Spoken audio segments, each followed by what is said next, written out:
hollow-eyed children in the census returns, a mountain the state quietly took off its own maps, and 11 graves cut into a hillside with no names on any of them.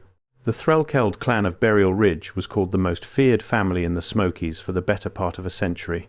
Loggers turned down the contracts. Surveyors stopped at the tree line and wrote nothing down.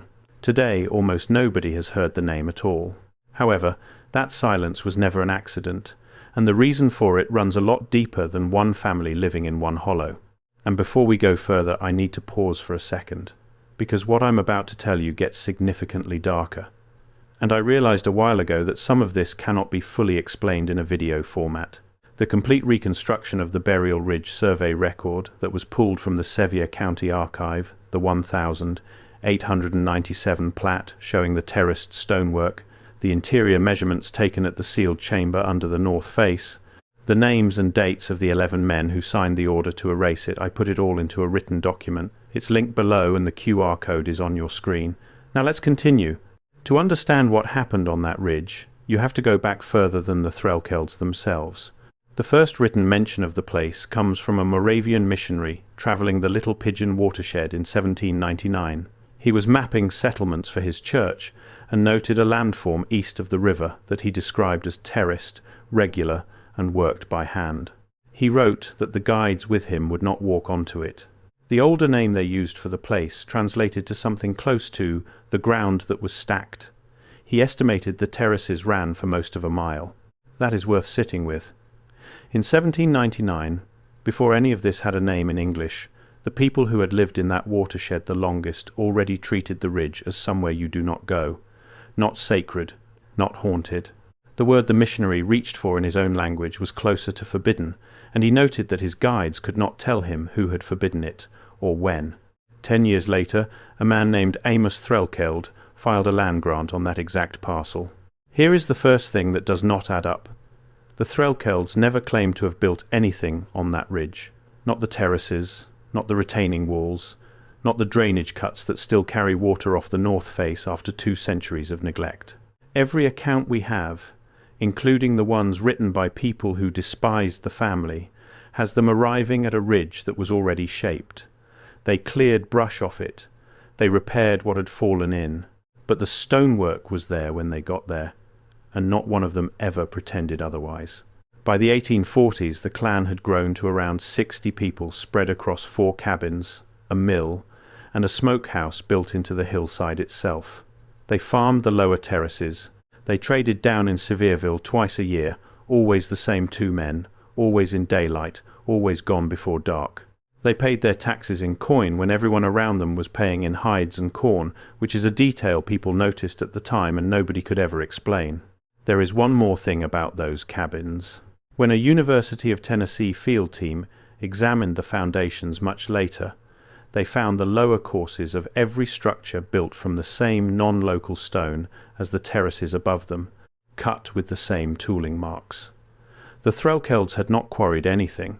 They had taken what was already lying on that slope and stacked it into houses the way you would rob a ruin, and below the mill foundation, under 4 feet of what should have been solid hillside, the team hit a layer of fine sorted silt with worked stone underneath it. On a slope, silt does not sort itself uphill. And then there were the rules. Nobody went up the north face. Not visitors, not neighbours, not the county. There were stones set at the base of that slope, stacked waist high, spaced maybe 40 feet apart, and every man in the valley understood what they meant. Cross that line and the Threlkelds would come down on you, not with a warning, not with a conversation. That reputation is where the legend comes from, and it is also where the legend gets it wrong. Because when you lay out every documented incident involving that family, something strange happens.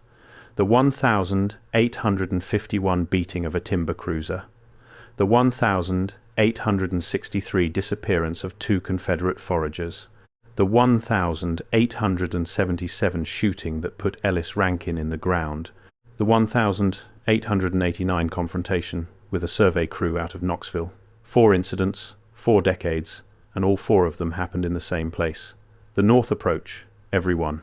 The Threlkelds were not a violent family in general. They were violent about one hillside. Take the Rankin killing, since it is the best documented of the 4. Ellis Rankin was a ginseng digger out of Cock County, and by every account a harmless one.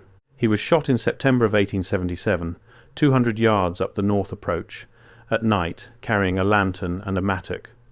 The inquest ruled it unlawful killing and named Corbin Threlkeld as the man who fired. Corbin was never arrested. What the inquest never asked, and nobody has asked since, is what a ginseng digger was doing on a bare rock slope at midnight with a digging tool. Ginseng does not grow there. It never has. That distinction never made it into the stories. It was easier to call them inbred or cursed or whatever the word of the decade was, and easier still once the county had a reason to want them gone. But the men who lived beside them for 50 years understood the arrangement perfectly. You could trade with a Threlkeld, you could marry a Threlkeld, and several people did. What you could not do was walk uphill. So what was on that hillside? In the autumn of 1897, the county finally sent someone to find out.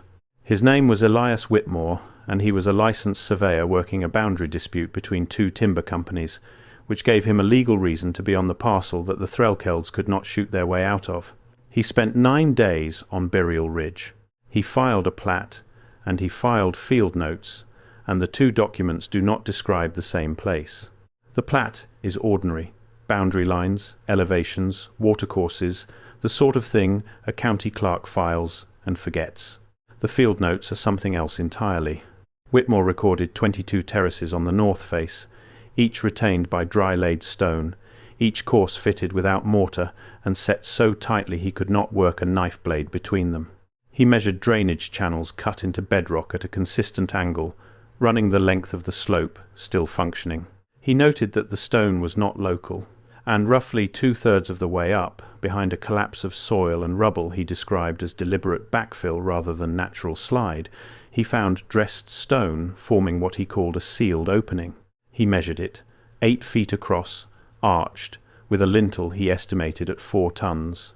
He wrote that the fill in front of it had been packed, not dumped. He wrote that he could feel air moving through a gap at the top corner. And he wrote one more line that has been quoted out of context for 100 years, so here it is in full. He wrote that whatever the Threlkeld family was guarding, they had not put it there, and in his opinion they did not know what it was either. Before we move on to the next passage, stop for a second. What you just heard about the sealed chamber under the north face is the part that changes everything. But it only makes sense when you see it written out next to Whitmore's original field notes, the wall thickness, the drainage angle. It's all in the document linked below. Take 5 seconds right now, grab it, and then come back. Because what comes next builds directly on it. The link is in the description. QR code is on your screen. Whitmore submitted both documents in December of 1897. He was told the survey was complete and his services were no longer needed. He wrote twice more asking for permission to return to the site. There is no record of a reply, and there is no record of Elias Whitmore after March of 1899. His wife filed for a declaration of death in 1906. That petition lists his occupation, his last employer, and the county he had been working in. It does not list a last known location, which is odd, because that is close to the entire purpose of the document. Now watch what happens to the paper trail. The 1900 federal census lists the Threlkeld household on Burial Ridge. 31 people, 3 generations, all accounted for. Standard entry. The 1902 Tennessee state enumeration lists nothing, not a smaller household, not a note. The parcel is simply absent, and the enumeration numbers on the surrounding pages skip a sequence, which is the sort of gap that happens when a page is pulled rather than never written. In 1911, the State Geological Survey mapped the Little Pigeon watershed for mineral rights. Their published sheet shows the ridge as an unnamed elevation with no cultural features marked, no terraces, no structures, no family. 60 people, 4 cabins, a mill, 22 engineered terraces, and a stone arch weighing 4 tons, and the official state map of that year shows an empty hill. Then, in the spring of 1913, the Sevier County Commission issued an order. It is a short document. It authorizes the clearing of an abandoned homestead and the closure of a public right-of-way for reasons of safety. It does not name the Threlkelds. It does not describe what is being cleared. It is signed by 11 men, 11 signatures, 11 graves. I want to be careful here, because this is where the folklore usually takes over and starts inventing things, so here is only what the record actually shows. In October of 1914, a fire burned across the lower slope of Burial Ridge. The county recorded it as a brush fire. A Knoxville paper ran 4 sentences about it and never followed up. 60 people were living on that ridge in 1900. By the spring of 1916, there was nobody carrying that name anywhere in Tennessee. What we do know is that after that autumn, no Threlkeld is listed on that parcel again, and the family scatters across 3 states inside 18 months. We know the spelling of the name changes in the records almost immediately, to Threlkel, to Threlkill, to Kelder, which is what families do when the name itself has become a problem. And we know that in 1916 a man named Josiah Threlkeld, living in Macon County, North Carolina, gave a deposition in an unrelated property dispute. He was asked to state his place of birth. He said Sevier County, Tennessee. He was asked why he left. The clerk recorded his answer as, "They came up the north face with lanterns and we could not stop all of them." He was not asked what he meant. The deposition moves on to fence lines. The 11 graves sit on a bench of level ground halfway up the slope in 2 rows, cut into rock rather than dug into soil. They have been documented by hikers, by a park archaeologist in 1974, and by a University of Tennessee field team in 1998. Every one of them is unmarked. Every one of them is oriented the same direction, which is not the direction Appalachian graves face and never has been. And the 1,998 team noted something they could not account for. The graves are cut into the terrace structure itself, and the cuts are older than the stonework around them. The terraces were built after the graves were already there. The park archaeologist who documented the site in 1974 wrote in his summary that it warranted full excavation and that he intended to request funding. His report exists in the archive. The funding request does not, and he spent the next season on a survey project in the Cataloochee Valley instead. That is the detail that reframes the whole story. Because if the graves predate the terraces, then the terraces predate the Threlkelds by a margin nobody has been willing to put a number on. And the family that spent 100 years killing people on that hillside was not protecting a secret of their own. They inherited a job. Here is where it stands now. In 2019, a LiDAR survey flown over the western Smokies produced elevation data that strips away forest canopy and shows bare ground. Researchers using that data have published imagery of dozens of unrecorded features across the range. Burial Ridge appears in that dataset. The terracing is visible.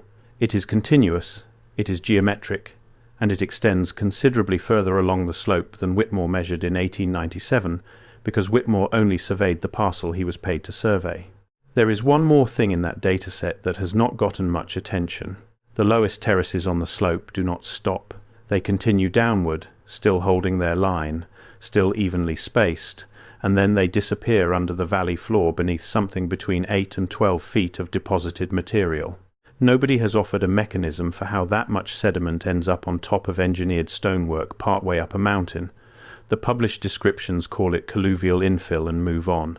The ridge now sits inside a section of federal land marked as closed to public entry for resource protection. That designation covers a fraction of 1% of the park. It gets applied to archaeological sites, sensitive habitat, and unstable ground, and the closure order does not specify which one applies here. You can request the file. People have. What comes back is the boundary description and nothing else. So the story most people know is that a violent, isolated mountain family terrorized a valley until the county finally cleaned them out. That version has been repeated for 100 years because it is simple and because the people who wrote it down were the same people who signed the order. The version the documents support is harder to sit with. A structure nobody has explained, older than the settlement, older than the maps, older than the graves cut into it. A family that arrived, understood the assignment, and spent 5 generations keeping people off one slope. A surveyor who measured the door and then stopped existing on paper. A census page that went missing. A state map that erased 60 people. 11 signatures, 11 graves, and 1 fire. And a hillside that is still closed today. The Threlkelds were called the most feared clan in the Smokies. Given what we now know they were standing in front of, I am not sure fear was ever the right word for what they were doing up there. If this is the history you want more of, the ones the record keeps almost successfully burying, subscribe. Next week I'm breaking down the 1911 geological sheet itself and the 7 other features it quietly left off the map. And the full Burial Ridge document, with Whitmore's notes and the 11 names, is linked below. Go get it.